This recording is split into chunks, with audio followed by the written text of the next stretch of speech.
If your drawings look flat and lifeless, it's not your talent. You're probably making one of these beginner mistakes. Hello everyone, my name is Yuri Sinchukov. I draw and teach drawing, and today I want to show you why many beginner drawings look flat and how to fix it.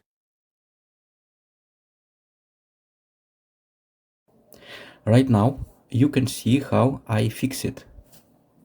First, I use an eraser to lighten the areas of the face where the light hits.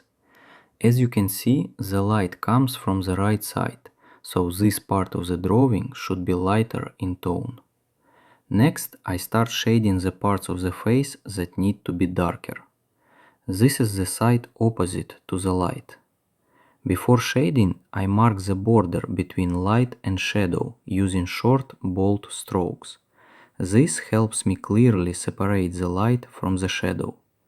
In this case, I'm using a pencil with B hardness.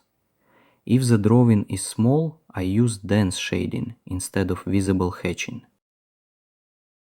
The areas that need to be darker are shaded in several layers. I usually apply 2 or more layers. Each new layer of strokes is drawn at a different angle from the previous one.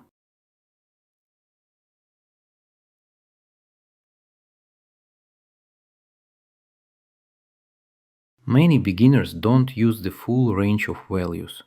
They stay in mid-tones and avoid very light and very dark areas. Because of this, their drawings look not only very pale, but also flat. That's why I recommend first learning how to use the full value range, from the lightest tones to pure black. Take a pencil and try this exercise with me. Draw stroke after stroke, slowly increasing the pressure on the paper until you create a smooth gradient from light to dark and back again. You can also start with strong pressure and dense shading, then gradually reduce the pressure so the tone becomes lighter. Once you learn how to create a smooth gradient with a pencil, set a goal to use the full range of values in your drawings. And don't be afraid of very dark tones. This is exactly the third common mistake beginners make. Mistake number 3. Fear of dark shadows. Take a look at these drawings. They don't look flat, they feel three-dimensional. Why? Because you can see the full range of values, especially the dark ones. I would even say very dark, almost black. Even in this simple landscape, all values are present and black plays an important role. Remember this simple truth. The darkest areas in a drawing are usually the first things that catch the viewer's eye. In this case, it's the tree and the girl. So let me say it again, don't be afraid to use dark tones in your drawings and your artwork will not look flat. The fourth common mistake is ignoring atmospheric perspective.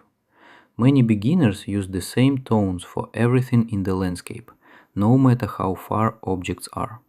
But in reality, distance changes how we see tone and contrast. In landscape drawing, the foreground should have the darkest tones and the strongest contrast. The middle ground uses mid-tones, and the background should be lighter and softer. When you follow this simple rule, the landscape immediately feels deeper and more three-dimensional. In this landscape, I use darker trees in the foreground, mid-tones in the middle ground, and very light tones in the background. Even though it's just trees, the difference in values creates depth. This is not about using more contrast everywhere, but about placing values correctly in space. The fifth common mistake is not understanding the elements of light and shadow. Many beginners see only light and dark areas, but there is more to it. Every form has several elements: the light side, the shadow side, the core shadow, reflected light, and cast shadows. If you ignore these, your drawing will look flat, even if you use dark and light tones. Learning to identify and render these elements makes your forms three-dimensional and believable. Comment below if you want me to go deeper into mistake number 5. I'll show you in action how to use all the light and shadow elements to make your drawings really three-dimensional.